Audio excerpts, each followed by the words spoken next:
వివాహం ఈ మాట వినగానే మనకు ఏమనిపిస్తుంది? ఒక సామాజిక కట్టుబాటు, ఒక ఒప్పందం అంతేనా? కాని ఒక పురాతన ఆధ్యాత్మిక కోణం నుంచి చూస్తే దాని అర్థం చాలా చాలా లోతైనదే. రండి, ఈరోజు ఆ రహస్యమేంటో కలిసి తెలుసుకుందాం. అసలు పెళ్లి ఎందుకు చేసుకోవాలి? దాని అసలు ఉద్దేశమేంటి? ఈ ప్రశ్న మనల్లో చాలామందికి ఏదో ఒక టైంలో వస్తుంది కదా. కేవలం తోడుకోసం, పిల్లల కోసం ఇంతేనా? ఒక్కవేళ కాదంటే? ఒక ఆధ్యాత్మిక గ్రంథం దీనికి చెప్పే సమాధానం నిజంగా ఆశ్చర్యంగా ఉంటుంది. అదేంటో ఇప్పుడు చూద్దాం. సమాధానం ఇదేనండి.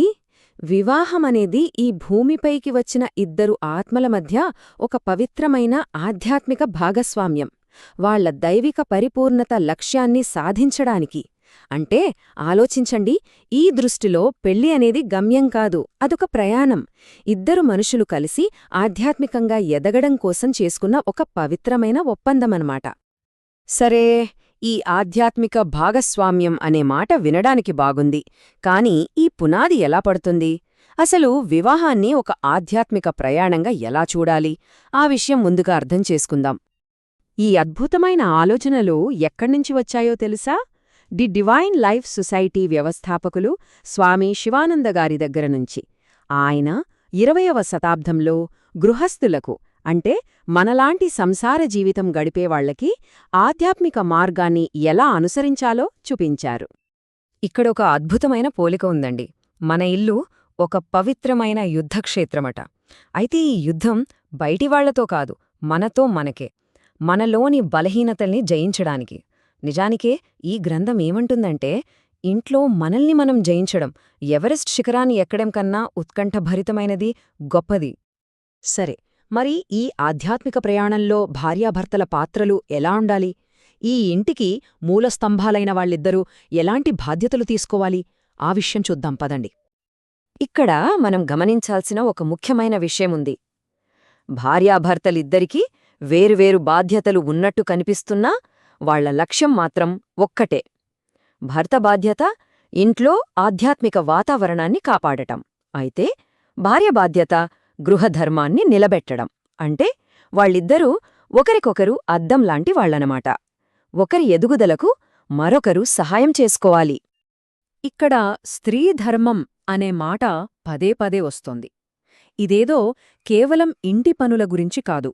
అసలు విషయమేంటంటే, ఇంటిని ఒక ఆలయంగా మార్చే పవిత్రమైన విధులు, సద్గుణాలు, వాటి గురించిన ప్రస్తావన ఇది. మరి ప్రాచీన మనుస్మృతి ప్రకారం భార్య విధులు ఎలా ఉంటాయో చూద్దాం. ఇంటి పనుల్ని సంతోషంగా చెయ్యడం, ఇంటిని పాత్రల్ని శుభ్రంగా ఉంచడం, దుబారా ఖర్చులు చెయ్యకపోవడం, మంచి భోజనం వండటం, భర్త బంధువుల్ని గౌరవించడం, అత్తమామలకు సేవ చెయ్యడం, పేదవాళ్లకి దానం చేయడం. ఇవన్నీ చూడ్డానికి మామూలు పనుల్లాగే అనిపించొచ్చు. కాని అసలు విషయం అది కాదు. ప్రతి పనిలో సేవ, ప్రేమ, ధర్మాన్ని చూడటమే ఇక్కడ సాధన. ఇంటిని శుభ్రం చేయడం దగ్గర్నుంచి దానం చేయడం వరకు ప్రతీదీ ఒక యజ్ఞంలాంటిది. మరి ఈ రోజువారీ పనులన్నీ ఆధ్యాత్మిక సాధనగా ఎలా మారతాయి? అక్కడే పనియే పూజ అనే కాన్సెప్ట్ వస్తుంది. మన దైనందిన జీవితాన్ని పవిత్రంగా ఎలా మార్చుకోవాలో ఇప్పుడు తెలుసుకుందాం. స్వామి శివానంద ఏమంటారంటే, మీరు భగవంతుని చేతిలో ఒక పరికరం అని, ఆయన మీ అవయవాల ద్వారా పనిచేస్తారని భావించండి. దీని సారాంశం చాలా సింపుల్. నేను చేస్తున్నాను అనే అహంకారాన్ని వదిలేయడమే. మనం చేసే పనులు, మన మాటలు, మన చేతులు అన్నీ ఆయనవే అనే భావనతో ఉండాలి.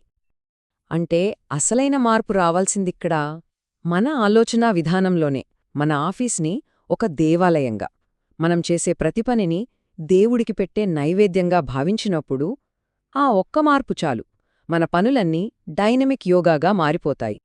సరే, ఈ సిద్ధాంతాలన్నీ వినడానికి చాలా బాగున్నాయి, కాని రోజువారీ జీవితంలో వీటిని ఆచరణలో పెట్టడమెలా?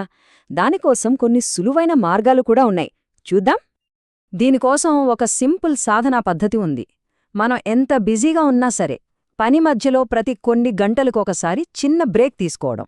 ఆ సమయంలో దేవుణ్ణి, ఆయన గుణాల్ని తలుచుకోవడం, మనసులో ఒక మంత్రాన్ని జపించుకోవడం. మన ఈ శరీరం దేవుడు తిరుగాడే ఒక ఆలగం అని భావించడం. ఇలా మన పనులన్నిటినీ ఆయనకే అర్పణగా చూడాలి. ఇది మనసును వెంటనే రీఛార్జ్ చేసే ఒక మంచి టెక్నిక్. అంతేకాదు మన ఇంటి వాతావరణాన్ని కూడా ఆధ్యాత్మికంగా మార్చుకోవటానికి కొన్ని చిట్కాలు చెప్పారు. ప్రతి కుటుంబ సభ్యుడికి ఒక చిన్న పూజా స్థలం ఉండటం, గదుల్లో సాధువుల చిత్రాలు పెట్టుకోవటం. ఎందుకంటే బిడ్డకు తల్లే మొదటి గురువు. అలాగే సత్యం మాట్లాడు, ఓం పవిత్రత లాంటి మంచి మాటల్ని కాగితంపై రాసి ఇంట్లో అక్కడక్కడ అతికించడం. ఎందుకంటే మన చుట్టూ ఉన్న పరిసరాలు మన ఆలోచనల మీద చాలా ప్రభావం చూపిస్తాయి. ఇవన్నీ మనకు తెలియకుండానే మనల్ని సరైన దారిలో నడిపిస్తాయి. సరే, ఇంతా చేసి ఈ మార్గంలో నడిస్తే చివరికి ఏం దొరుకుతుంది? ఈ మొత్తం ప్రయాణం యొక్క అంతిమ లక్ష్యమేంటి? అదే అమరత్వానికి ప్రవేశద్వారం. చూడండి, అసలైన ఫలితం ఇదే. వివాహ జీవితాన్ని సరిగ్గా అర్థం చేసుకుని ఒక ఆధ్యాత్మిక సాధనలా గడిపినప్పుడు అది బంధనమవ్వదు, ముక్తికి దారి చూపిస్తోంది. ఇప్పటిదాకా మనం మాట్లాడుకున్న ప్రతి విషయం, ప్రతి నియమం అన్నీ కూడా ఈ గొప్ప లక్ష్యాన్ని చేరుకోవడానికే. స్వామి చిదానందగారు చెప్పినట్టు చివరికి అసలు విషయం కేవలం పెళ్లి గురించే కాదు. మన అసలు స్వరూపాన్ని, మన శాశ్వతమైన గుర్తింపును తెలుసుకోవటమే జీవిత పరమార్థం. వివాహమనేది ఆ పరమార్థాన్ని చేరుకోవడానికి ఉన్న మార్గాల్లో ఒకటి, అంతే. మరి వేల ఏళ్ల నాటి ఈ బోధనలు ఈ ఆధునిక ప్రపంచానికి, మన జీవితాలకి ఎలా వర్తిస్తాయి? అసలు ఈ రోజుల్లో ఆధ్యాత్మిక భాగస్వామ్యం అంటే నిజమైన అర్థమేంటి? ఇది మనమందరం ఆలోచించుకోవాల్సిన ప్రశ్న.